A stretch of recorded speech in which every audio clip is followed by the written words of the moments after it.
Me toca sacar la basura. Il faut que je sorte la poubelle. Hola, ¿cómo te encuentras? Soy Jimena, tu professora de espagnol, et dans ce nouveau cours, tu vas apprendre à exprimer l'obligation en espagnol. Ainsi, tu vas savoir comment utiliser ces 3 locutions qu'il faut absolument connaître pour parler comme un véritable hispanophone. Vamos, c'est parti! On va commencer avec la locution hay que. Et il faut aussi savoir que cette locution est formée avec le verbe haber, avoir en français. Et elle est toujours employée à la 3e personne du singulier lorsqu'il est conjugué. De ce fait, on dit hay que, il faut en français. Cette locution, c'est une obligation qui s'exprime de manière générale et n'est pas attribuée à une personne bien précise en particulier. Voyons ensemble quelques exemples au présent de l'indicatif. Hay que reciclar. Il faut recycler. Hay que trabajar. Il faut travailler. Hay que comer más frutas y verduras. Il faut manger plus de fruits et de légumes. Et maintenant, au passé composé, c'est-à-dire qu'on sait une action qui a commencé dans le passé, mais qui est toujours d'actualité, alors on dit ha habido que. Par exemple, esta semana hay muchos turistas, entonces ha habido que hacer largas colas. Cette semaine, il y a beaucoup de touristes, alors il faut faire de longues files d'attente. Este verano ha habido mucho calor, entonces ha habido que beber o tomar mucho líquido. Este mes tenemos muchos gastos, entonces ha habido que ahorrar. Ce mois-ci, nous avons beaucoup de dépenses, alors il faut économiser. Il faut mettre de côté. Et maintenant, faisons des exemples au passé simple. Contrairement au passé composé, le passé simple est employé quand il y a une action qui s'est passée dans le passé, mais qui a été achevée. Elle n'est plus d'actualité. Voyons ensemble quelques exemples. La semana pasada hubo muchos eventos. Entonces, hubo que pedir ayuda para ayudar a limpiar. La semaine dernière, il y a eu beaucoup d'événements. Alors, il a fallu demander de l'aide pour nettoyer. Hace 2 semanas, hubo que mover todos los muebles para la mudanza. Il y a 2 semaines, il a fallu bouger tous les meubles pour le déménagement. Et il est très important de souligner que cette locution hay que, ha habido que au passé composé, hubo que au passé simple, peu importe le temps verbal, c'est toujours une expression invariable. Et donc, elle est conjuguée à la 3e personne du singulier. Une deuxième locution pour exprimer l'obligation en espagnol et qu'il faut que tu connaisses, c'est tener que. Il faut que. Ce serait l'équivalent en français. Mais cette locution est conjuguée selon le sujet qui exerce l'action. Ainsi, on dit par exemple « Tengo que leer más ». Il faut que je lise plus. Alors, n'oublie pas que la locution « tener que » c'est pour exprimer une obligation personnelle et forte. Mañana tengo que madrugar. Demain, il faut que je me lève tôt le matin. Esta noche tengo que descansar. Ce soir, il faut que je me repose.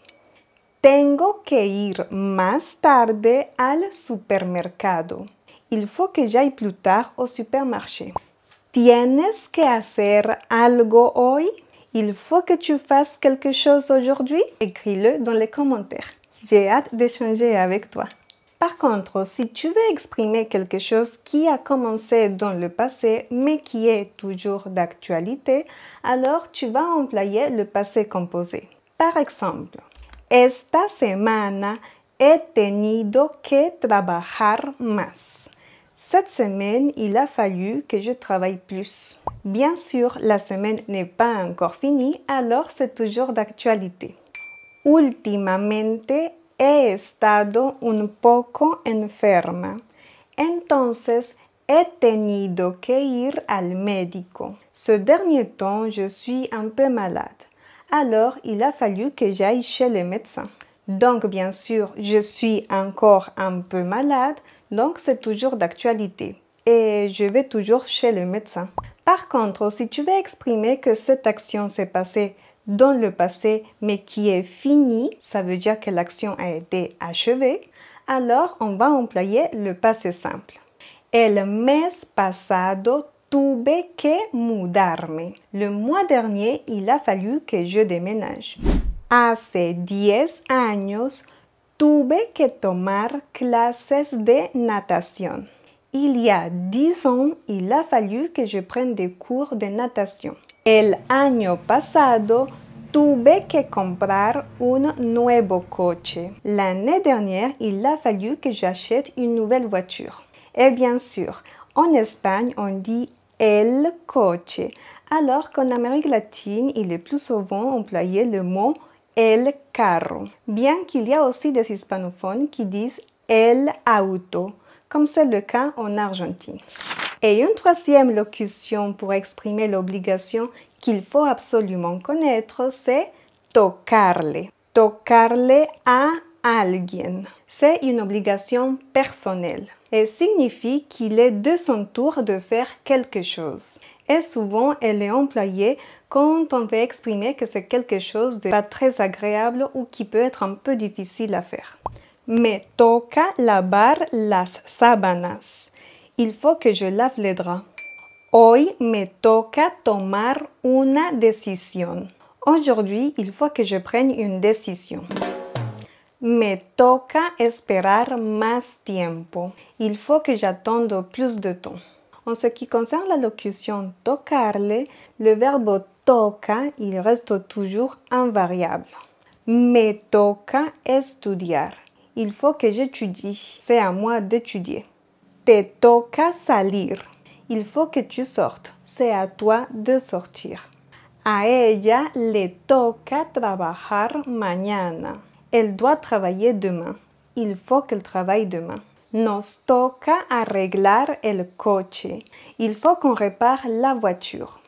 Os toca esperar un poco más. Il faut que vous attendiez un peu plus. C'est à vous d'attendre un peu plus. A ellos les toca hacer obras en la casa. Il faut qu'ils fassent des travaux à la maison. Ainsi, grâce au complément d'objet indirect, on peut identifier le sujet qui doit réaliser une action, une obligation. Par contre, si c'est une action qui a commencé dans le passé, mais qui est toujours d'actualité, eh oui, c'est le passé composé. Esta semana he cuidado el perro del vecino. Entonces me ha tocado limpiar la casa todos los días. Cette semaine, je garde le chien du voisin. Alors, c'est à moi de nettoyer la maison tous les jours. Il faut que je nettoie la maison tous les jours. Mais bien sûr, si c'est une action qui s'est passée dans le passé et qui n'est plus d'actualité parce qu'elle a déjà été achevée, alors c'est du passé simple. El año pasado no pude viajar y me tocó quedarme en la casa. L'année dernière, je n'ai pas pu voyager et j'ai dû rester à la maison. Et pour la construction, alors on fait hay plus la conjonction que et ensuite le verbe à l'infinitif. Hay que dormir. Il faut dormir. Pour construire cette locution, on a le verbe tener ou alors s'il est conjugué selon le sujet qui exerce l'action, plus la conjonction que et le verbe à l'infinitif. Et pour construire la locution tocarle, on a tocar plus le verbe à l'infinitif. Lorsqu'il est conjugué dans un temps verbal, alors on a le complément d'objet indirect, le verbe tocar conjugué au temps verbal et le verbe à l'infinitif. Me toca hacer deporte. Il faut que je fasse du sport. Afin de t'entraîner, faisons un test ensemble. Et n'oublie pas ces 3 expressions pour exprimer l'obligation en espagnol. Hay que, tener que et tocarle. Empecemos. Commençons. A ti hay que, tener que, tocarle, lavar los platos hoy. Et n'oublie pas d'écrire ta réponse dans les commentaires. Para ir a Madrid hay que, tener que, tocarle, hacer un largo trayecto. Pour aller à Madrid, il faut faire un long trajet. Si tu souhaites avoir la transcription de ce cours, je t'invite à aller sur espagnolpassion.com. En attendant d'échanger avec toi, je te dis hasta prontito, à très bientôt.